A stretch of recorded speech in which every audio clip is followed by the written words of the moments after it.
Snow sputtered fitfully in the air as Corporal Clayton Wright of the Wythe County Sheriff's Office responded to a call of a fire along a lonely mountain road.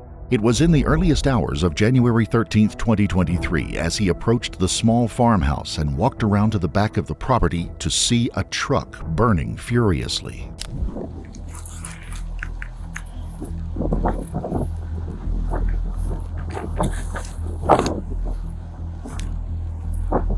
Take 22 Central.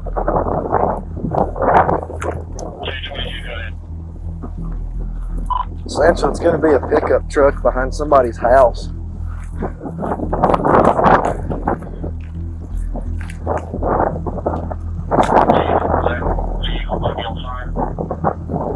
Got 10-4 Central. Central, be advised, I've also got some blood out here. I've just ran up on the backyard. I don't know if it's an animal or not.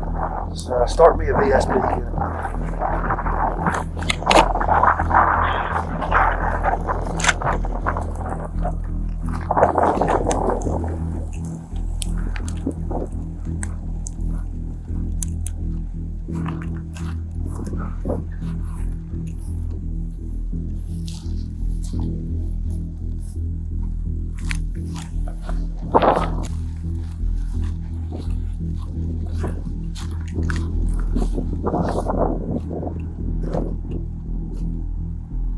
Wythe County Sheriff's Office, anybody inside, announce yourself.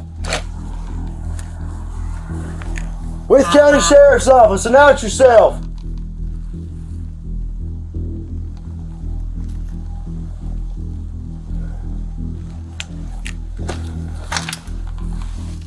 Wythe County Sheriff's Office, if you're new here, announce yourself.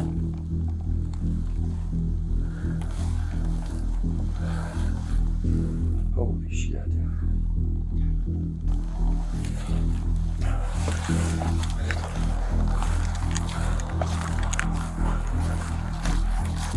.222 Central.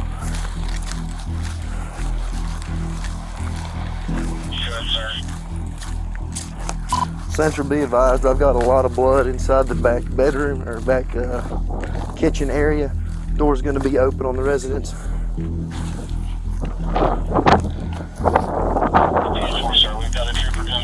Something or someone has been killed here, and now Corporal Wright is terribly aware of just how alone he is on this night.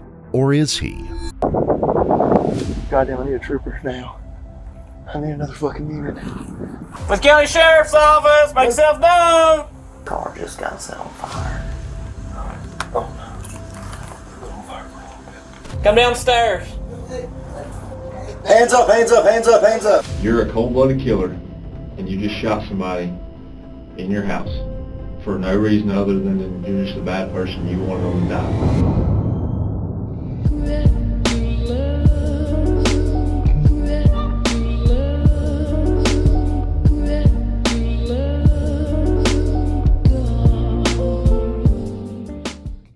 The night began with a call to the Wythe County 911. Wythe County 911, where is your emergency?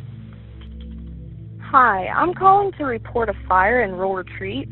Okay, ma'am, what's the address? I don't know the exact address. I can just see it across. I could see it right across the road, like the interstate. Okay, so it's going to be off of Wesley Highway then? Yeah, it's going to be off the Wesley Highway. There's usually a house that sits up there, and it looks like it's a shack or a house. I can't really tell because it's dark, but fire is roaring. Deputies and members of the Rural Retreat Volunteer Fire Department were quickly dispatched to the area. Corporal Wright, first on the scene, though, is on his own until backup arrives. Since there is no exact location available on the original dispatch, those support units could be anywhere, and help could be just around the corner or far too far away. Roads in the backcountry of the Appalachians can run parallel for long distances before connecting back up. A patrol car just a couple of miles away in the next valley could be completely out of range of providing any assistance.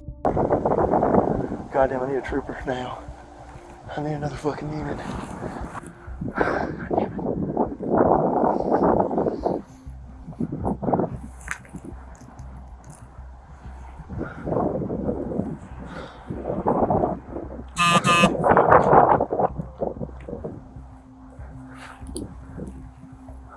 Oh God, please be a fucking deputy. Please be Tyler.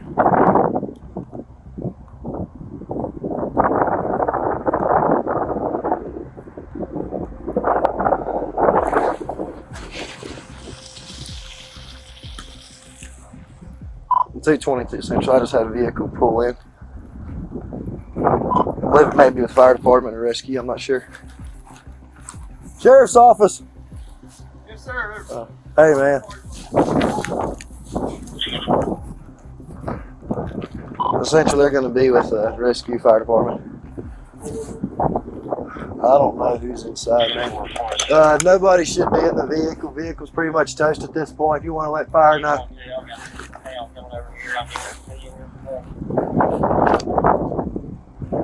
Corporal Wright could be the next victim rather than a responding hero. It's weighing heavily on him, but he has to do what he can to check for potential survivors or to flush out the killer. He moves back into the house.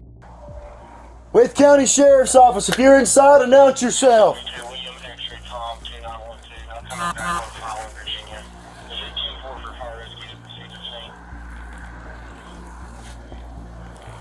Essentially, the vehicle's going to be a total loss at this point. They don't have to come at this point until I can get something figured out of what's going on inside the residence.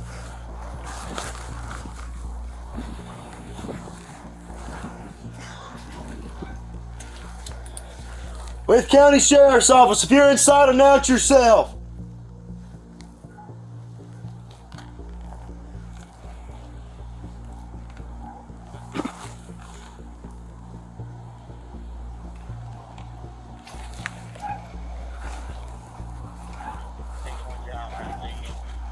Luckily, members of a local volunteer fire department arrive on the scene and he keeps the back door of the farmhouse secure. He quickly advises them to begin working on getting the fire out. 10-4. Some of the blood inside's coagulated, some of it's dried already. Possibly a couple hours old at this point. But it is a fair amount. Possibly somebody looked like they were drugged, given the drag marks here going inside the door. With County Sheriff's Office, if you're inside, announce yourself. 10-14-22. Is there something we can help you with? Yeah, just get the fire put out, I guess. Just be careful with it. It's possibly going to be arson. And just make sure there's nobody in the driver's seat or passenger seat or in the back that was tied up or anything suspicious. The chief of that fire department, Dale Evans, was among the firemen arriving on the scene. Evans was also a sergeant with the local sheriff's office, so he moved in to give immediate backup to his fellow officer, even though he himself was unarmed. What do you say, Dave? I'm not armed, but I'll go with you. I'm waiting on Peyton. I don't know if anybody's here. There's normally 2 or 3 cars here when I come by, and I'm probably stuck in this guy's yard. But that's old, but that's definitely somebody got drugged. When I went around the fence at the corner, there was blood on the ground, and I was like, oh shit. So I don't know what the hell's going on. But I'm gonna do something. Fire department, anybody here? Fire department.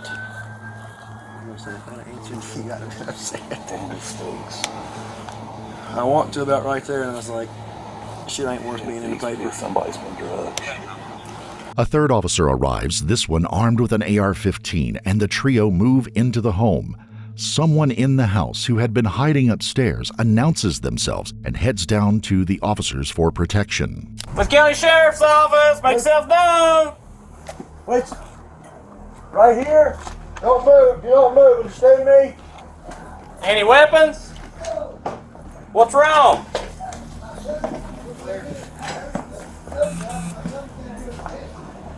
Who else is here? I know where he went. That's why I skipped come down here. He had a gun? Evidently. What's in this door in the living room? Right here. It's in the living room. It's TV. What's in here? You talking about in here? Behind me. Let's see your other hand. Come down the stairs. Hands up, hands up, hands up, hands up. Come back here. That's my son's room. I don't know what's going What's on. in this This door? door? That's the bathroom. Okay, anybody in there? I don't have a clue. Sit on the couch. Wait a minute. I like that. What's your son's name? Calvin Duncan, Junior. With the stepson.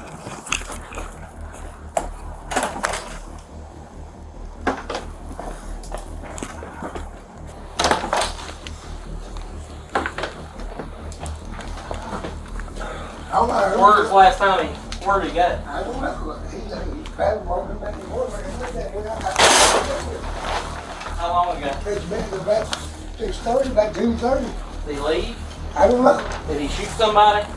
He shot about 3 times down there. That's all I know. But I mean, Is he upstairs? no, he ain't not Turn around real quick for me, okay? He's on the You're table. not in any kind of trouble, okay? Calvin Duncan, it's the sheriff's office. Make yourself known. Have a seat right here on this couch for me, okay? You guys down here. I was scared to come down here. It's not a very big farmhouse, but there could be any number of places for someone to hide within. The officers take their time to make sure they're not walking into a trap while they go over what they know and what they are guessing at from the limited information that they have. 2 o'clock. Car just got set on fire. Oh no. Lit on fire for a little bit. Hasn't had it. Yeah, only reason I knew it was blue is because the damn trim had come very bottom. There ain't nothing left in the truck. So it's been burning probably towards the vehicle left. Yeah, probably. I'd give that vehicle 45-minute burn. Oh shit. Yeah, they've been burning for a He minute. probably torched it. Like I Got got out. back in. Like I want to He pass. said red car's gone. Probably took you in. Yeah. Calvin, man, it's the sheriff's office. I need to know if you're in here. I can't hit around that I can see. I think I'm not gonna like beat my head toward that. I got a little porch. I was like trying to just do it. Then they get a report in from the firefighters working out back. This is very much a murder scene they are standing in. Temple. We're standing by. We've cleared about half the lower level. All right, guys, body inside the truck, curled up behind the passenger seat. I think I might have never seen that and I went past it. It's good, burned up. And then finally, with the arrival of a Virginia state trooper for further backup, the officers try to sweep the rest of the house. Buster has been taken outside and placed in a patrol vehicle. At this point, he could either be a near victim in need of protection, or he could be the perpetrator. They have no way of knowing for sure. The handcuffs and confinement in a patrol vehicle is their best bet at this point. The county sheriff's office, make yourself known. Yeah, man, get those. I'll let you stare. I've got the staircase.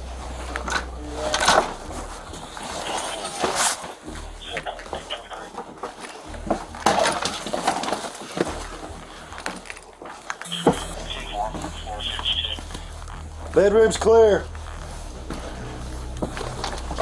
The officers begin to move upstairs. There are still too many hiding places, and they have to be careful. Can we go first to rifle? No. If something happens, put about 1,000 rounds on the fucking Oh, floor. buddy. Oh, that floor will collapse. I promise you that when you get done. Sheriff's office, if you're upstairs, announce yourself now. Flip the mattress. That door's pulled shut with wire. With County Sheriff's office, if you're up here, announce yourself right now.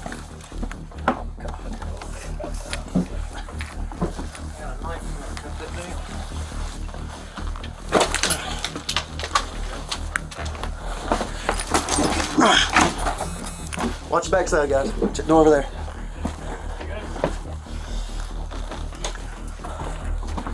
Clear my side. County sheriff's office.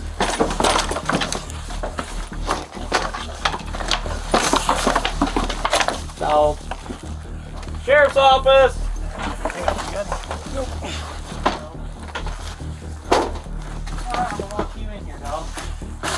Clear here, Peyton. Okay. Thanks. Now the house is clear, and officers on the scene gather to talk about what has happened. Others, including the local sheriff, have also convened on the area. Chris, house is clear, top to bottom. We've got one detained in the back. His name's Buster. Okay, is that the only witness here? That's here, He yeah. heard it happen. He didn't see it. He's afraid to call 911. Yeah. Take him to the, just run him to the office. Calvin killed a fella named Ronnie. Ronnie. No kid. Yeah. They work together at the milk barn. Well, Those two they work. used to. They don't work there no more from what Buster said. Okay. Buster's the old man upstairs. Hey, there should be a red car here belongs to Calvin's sister. It's gone. Gone. It's Yeah, gone. There's spin marks over it. The car had been burning probably 45 minutes, hour, minimum 30 minutes. So we think Ronnie's the victim in the car. Yeah. Yeah, the old man heard them arguing, heard Ronnie say Calvin, and then heard 3 shots, and then didn't hear anything after that. Calvin was pacing back and forth in the house for hours after this happened, like 2 o'clock. Old man have any idea what they was arguing about? He said they always argued now and again. All right, get his ass to the office. Officers begin to head out to nearby neighbors' homes to see if anyone had seen anything, as well as to look for Calvin, who, if he is involved, is still at large and is obviously a danger to anyone he comes across. Hey, Sheriff's Office. Hey, man, y'all been here all night and everything? Yes, did you hear anything or anything out of the ordinary last night around maybe 2? Not really. Not until y'all started showing up. Okay. Did you see any cars or hear any cars leaving or anything before we got here? No, I've been asleep since about 9:30 until y'all started rolling in. Okay. What can you tell me about your neighbors? Depends on which one. There's anywhere between a half a dozen of them to 8 or 10 of them out over all the time. Okay. Do y'all ever talk to them or No. anything like that? Okay. No, I don't have nothing to do with them. Once they leave me alone, we're good. Don't blame you. Okay. No, all I know about them, they work for hookers. Okay. That's the only thing I can tell you. Yeah. Good deal. Well, we appreciate you, man. Sorry to bother y'all this early in the morning. Oh, that's all right. Well, y'all have a good one. See you. Thank you.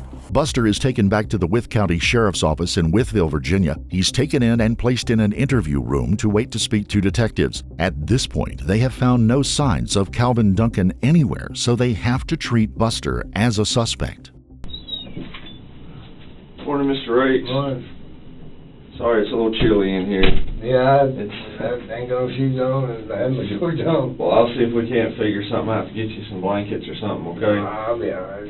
Okay. I just told the officer after we get done or whatever, I got to milk cows this morning. Okay. All right, we'll get you back. All right, my name is Sergeant Wayne Kirby. I'm a criminal investigator here at the Wythe County Sheriff's Office. You just call me Buster if you want to. Buster, okay. Well, Buster, I appreciate you coming in and trying to help us figure this. I mean, I'm a nervous wreck, man. I mean, Yeah. I couldn't even come from downstairs because I was afraid I was going to get shot. Well, and I completely understand that. I Okay. couldn't call y'all or something because it heard me on the Right. phone. He's down at the bottom of the steps. Okay. A number of people were living in the house, somewhere between 5 and maybe 6, and the relationships between them were a bit complicated. Let's start with just where this incident happened at. Okay. Well, Did it happen at your house? Yeah. Okay, at your house at See, 403. it's a farmhouse. Our Yes, sir. boss, me and Ronnie Akers, the one that supposedly shot, probably. Okay. Me and him worked together for a long time. I've known him all my life. And Did he live there with you?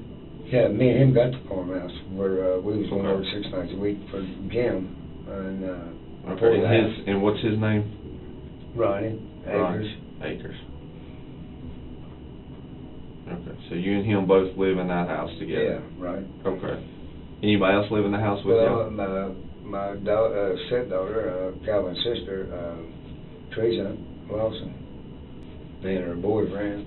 He stayed a little bit, not a whole lot. Okay. So Teresa Lawson lives there. Yeah, Who's your stepdaughter? And then Ronnie's girlfriend, Okay. And Ronnie's girlfriend. Who's Ronnie's girlfriend? Diane Bowens. You say And Diane? she hadn't been staying. Well, she just stayed there the last couple of days. I mean, she just come back. They kind of fussed at each other a little bit, so they back up there now. I get that. And you said there was another person. There was a Calvin. Calvin Duncan, he's the one Calvin. that's y'all looking for. Okay. He's my stepson. Well, I ex-stepson, because me and mom is divorced, so.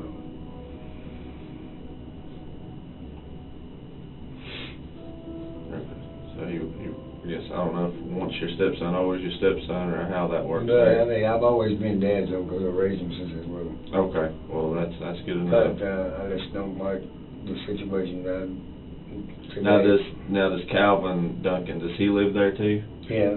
He lives there too. In addition to living together, Buster, Ronnie, and Calvin all work together at one of the area's dairy farms. Well, now that we got everybody that lives there,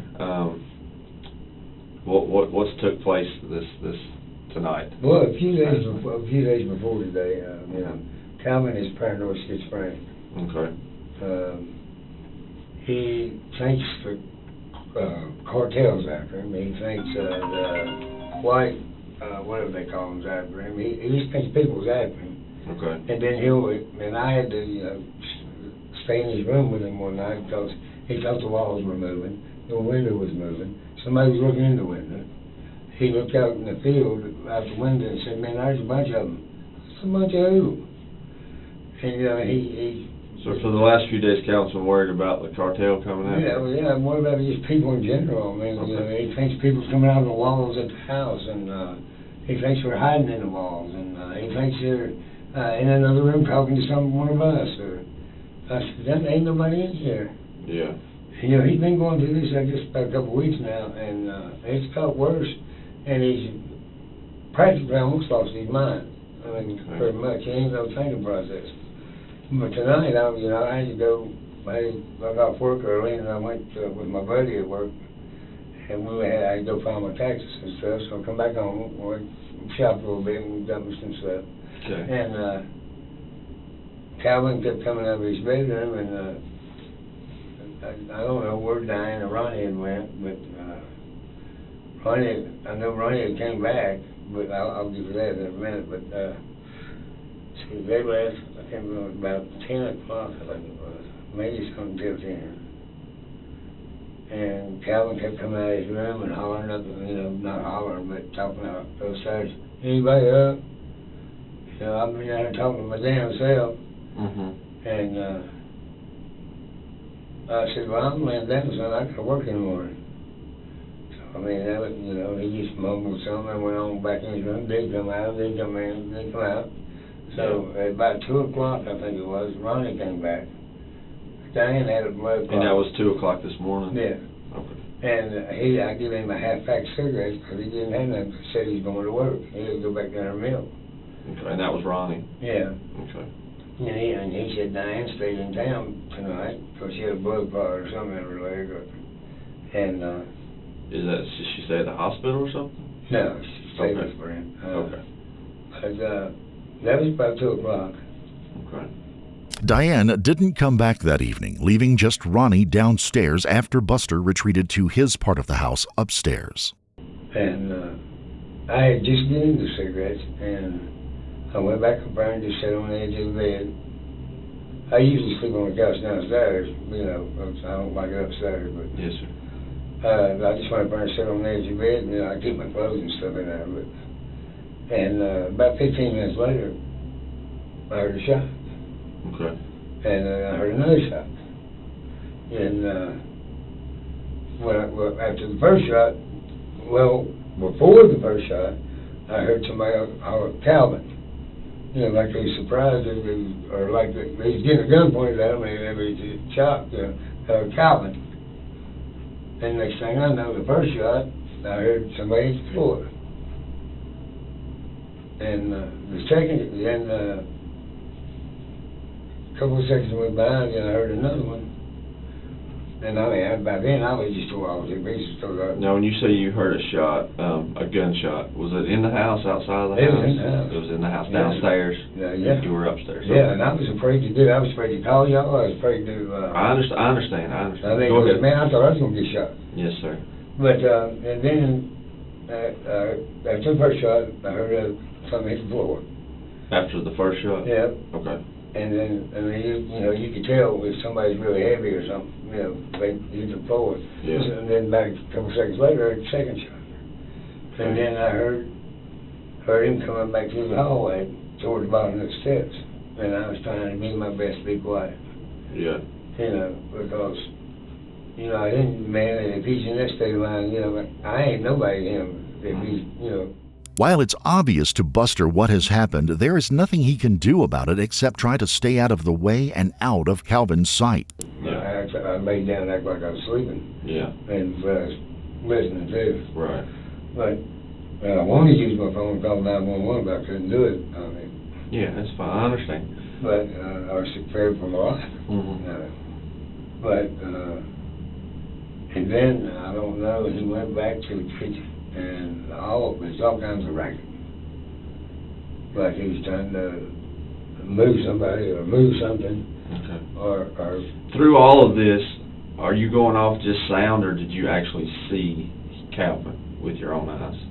I didn't see Calvin do it. You're just going off of what you're hearing. But I mean, but I know it's him that come out of the bedroom, and I know it's the shots that I heard. Okay. So I mean, there was only three of us.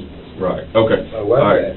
I won't interrupt you no more. You said and then you heard him sound like he was doing something in the kitchen. Yeah, well, back there, you got a kitchen right here, and then you got this little shop area. Okay.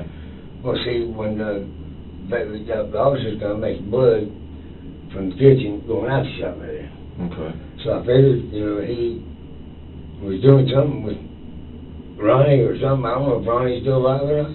Right. And I knew the man on the line. Right. So just take me, don't go off of what you saw the police officers or you saw blood or anything like that. What did you hear next after the third shot went off? It's when he come back in there. He come back through the house and stood at the bottom of the steps. And said, I was straight up, Yeah. And I just, he's being quiet. And then he'd go back toward her again. And patiently, like he was waiting on something, But, and then I heard the office noise back there at the shop area. Okay. And when you say office noise, like stuff getting slung off a table or just stuff like that. I don't know what was going on. And I was trying to be quiet through that too because I didn't want him to hear me. Yeah. But it was pretty loud. And I thought he was still, when the officers showed up, I thought he was still in the house. I mean, I didn't know he wasn't in the house. Yeah. I mean, I still don't know if he's in the house or not because there's so many rooms in there, he could have been hit anyway. Right. And, I wasn't taking no chance of going down there and see if he's in there. Yeah. Him pop out and just, shoot me. Right. Buster then lets the detectives know that while he has no idea where the gun came from, he didn't put it past Calvin to get his hands on one. So what happened next after you heard the loud noises and everything? That was it. That was it? Didn't hear nothing else? I didn't hear nothing else. I was listening for a vehicle to start because, you got a black truck over there. And I was listening for it to start or something, but they told me it was still out there, so he's still out there then, Okay. Is there guns in the house? I don't know. That I don't know. I mean, there ain't none. No, I don't have one, and I know nobody else has one. You've never seen one in there or anything? In Calvin, no. Just in the house, period? No, never seen a gun in there? No. Okay. But, Calvin, he's been in prison for a lot, and been in jail, and I'm sure if he wants, needs a gun, he can find one. It's during this interview that deputies receive a call from a person in the area, and Calvin is located. He's been hiding at a dairy farm where he worked. He's worn out, filthy, and appears to have spent the better part of the night running for his life. He surrenders to law enforcement without a fight. No firearm is found on the man, just a simple knife. He is quickly cuffed and brought in for questioning. Crime scene personnel are also hard at work back at the scene of the crime. Blood trails inside the house and blood splotches in the yard lead directly to Ronnie's burned-out Chevrolet Colorado pickup truck. The back seat of the truck does hold the burned remains of Ronnie Lee Akers, age 59. The man had been fatally shot at close range multiple times. Inside the house, shell casings were found from a .25 caliber semi-automatic pistol. A bloody sheet in the kitchen area, drag marks, and blood-soaked puppy pads in a trash can told the story of a body being dragged out of the house and to that vehicle. Calvin Junior Duncan II was brought into an interview room. It's obvious he's worn out from whatever he's been through that night. Two investigators from the sheriff's office come in to speak with Calvin after a few minutes. Detectives Chris Terry and Wayne Kirby sit down with the man in an effort to get a different side of the story, perhaps, or to hopefully hear a confession. All right, we'll just go over the last about 12 hours with me. What's been going on? It was, like I said, he took her to the doctor, and my sister left with her on Mandela Spiegel, and it was just me and Buster there, and I kept hearing weird shit in the house. Well, like, explain to me. I mean, I've had numerous reports of having a hit out on me. Okay. Who's got a hit out on you? Do you know? I'm not sure. Got in trouble for it. Because maybe, I mean, if you can tell us, maybe we can help. You know, with who's looking for you. I told her it's the cartel, man. I don't know. Okay. But I don't know, man. I can hear him busting in the back door, and I fucking took off running. I'm paranoid schedule anyway. You know what I mean? Okay. I'm not on meds. You're off your meds. Okay. Well, like I said, we're getting everybody's story. I'm just trying to get yours too, okay? But you got to tell me a little bit more than that. Like you heard somebody coming in the back door. Is what you're saying? Okay. Well, then what happened? I mean, I was in the field. I was running for hours. I don't even know where I was going. Okay. I ended up at the Hufford's. I mean, thank God, you know, because I worked there. Okay. And well, before you ran out, who did you see in the house? I didn't see nobody. I just heard him coming into the back door. There's a major discrepancy between what Calvin has said and what Buster had said. They press Calvin a bit more for details. So when you said you ran out a door, which door did you go out? Out the front door. You went out the front door. Yeah. Okay. And that's the door that's in front of the road, right there at St. Paul. Okay. And then when you ran out the door, where did you go? Just I was running. I don't know. In the fields or down the road or? Through the fields. Through the I didn't fields? know where I was at. Okay. Did you hear anything? I heard a lot of screaming. You did? Yeah. Did you recognize the voices or? No. Well, let me ask you this: Who was in the house when you took off? At that Buster time? was upstairs listening. Well, last time I checked on him, he was listening to music. So it was just only one home at the time was Buster and you. Me and Buster, yeah. Okay. When you took off and run to the fields. Okay. Because the crazy thing about this is, man, we got a whole lot of people to talk to. And mostly what everybody's saying is adding up together to the same thing, okay? And, you know, we just want to see if what you're telling us is adding up to the same thing. You know what I'm saying? You get one opportunity to talk to us and give your side of the story, okay? One chance. There's no point in keeping back the information that they now know about the murder at the farmhouse that night. As they release more information to him, it puts small but increasing amounts of pressure on him. We're not going to beat around the bush, but we think something bad has happened to somebody over at the house. All right, and we think you had something to do with it. What do you mean you think or you know? No, I'm not telling you what I know.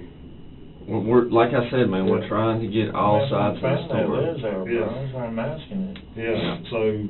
Well, I'll tell you what we know. We know something bad has happened there.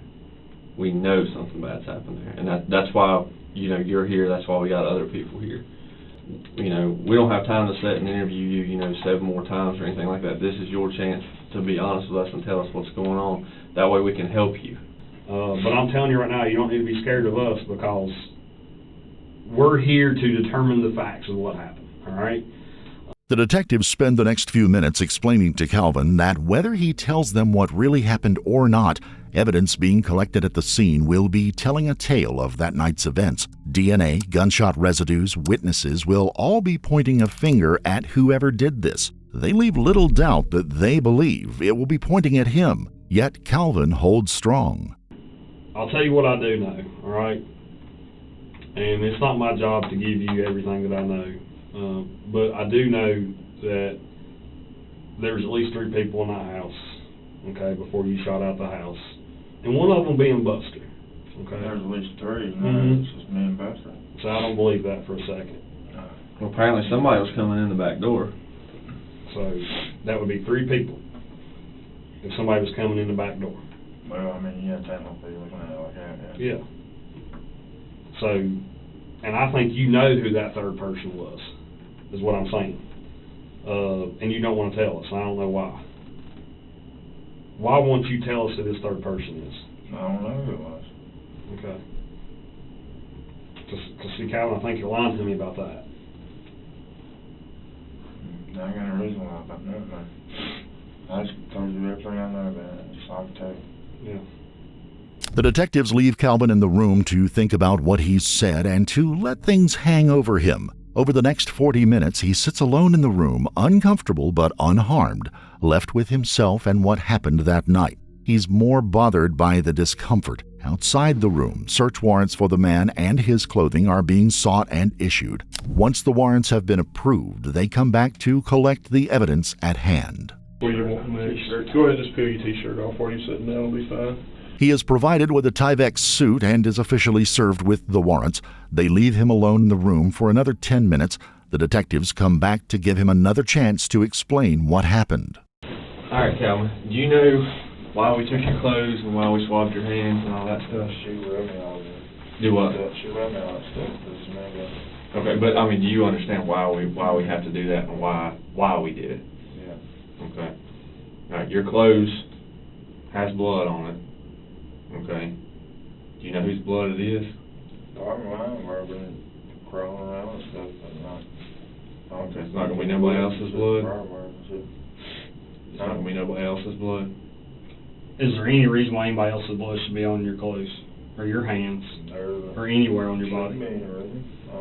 I have blood on my pants, really. In your shirt, on your jacket? Do you know why you're in handcuffs right now here at the sheriff's office? I mean, do you have any idea why you're here? Yeah, I'm being interrogated. Do you know why? No, you obviously never said nothing. Okay. Well, there's a body. Well, I mean, you said fucking, what's his name said I'll probably be getting charged for murder, but he never went when they first arrested or put you in cuffs? No. Yeah. Well, we're investigating a dead body, okay? Is why this is happening, all right?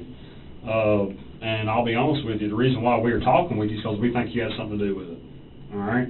Well, we've already interviewed 4 other people, okay? And the reason why I think you have something to do with it, because all the evidence leads to you having something to do with it, all right? That being said... Tell me what's the evidence? Well, I'm not going to tell you that. Everybody I've talked to, brother, yeah, you did it. It's pointing fingers at you. Okay? Everybody you talk to is pointing fingers at me. Yeah. And the evidence is pointing to you, okay? That's why you're the one here in handcuffs, okay? So here's what happened, okay? One of 2 things happened. You're a cold-blooded killer, and you just shot somebody in your house for no reason other than you're just a bad person, you wanted them to die. Or, what I believe, you're off your medication. The last few days you thought people were coming for you. Through the fields, out of the walls, whatever. Am I right, Seth? You think people were coming for you? I mean, I've thought that, yeah. Okay, well I think you thought that last night, and you shot somebody, thinking they were coming for you. Those are one of those 2 things happened. Well, we can make accusations all day. I'm not making accusations. One of those 2 things has happened. Ain't the truth? It ain't the truth? Well, tell me the truth then. He won't budge on his story, and both detectives and Calvin can sense they're coming to the end of their part. I told you everything I needed to tell you. That's all I can tell you. Well, that's not the truth. That's the truth. What I done last night. I can't tell you no more, no less. That's what happened. Okay. Well, we're going off of the evidence and a witness. You realize there was a witness in the house, right? Buster? I wasn't in the house when anybody got shot. Well, that's not what he says. So... And he has no real reason to lie about it, you know what I'm saying? There's the case. So, that's what yeah, I mean, it is the case. I'm just trying, you need to understand that, though, you're either going to be put in one category or the other. Somebody that made a mistake or somebody that just done it out of pure meanness and wanted to kill somebody. This is your chance to, which one is it? I didn't do nothing. You didn't do nothing. So all the evidence is wrong, all the witness is wrong. The lawyer, have with my lawyer now. Okay, well.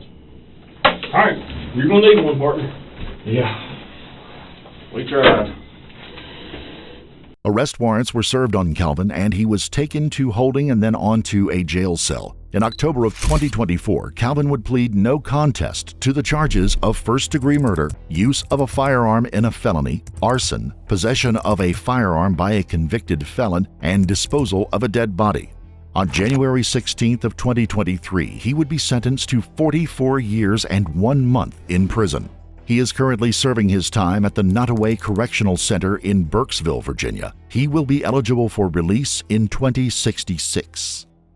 We would like to extend our deepest sympathies to the family and loved ones of Ronnie Lee Akers, the father of 2 sons. He was 59 years old at the time of his passing.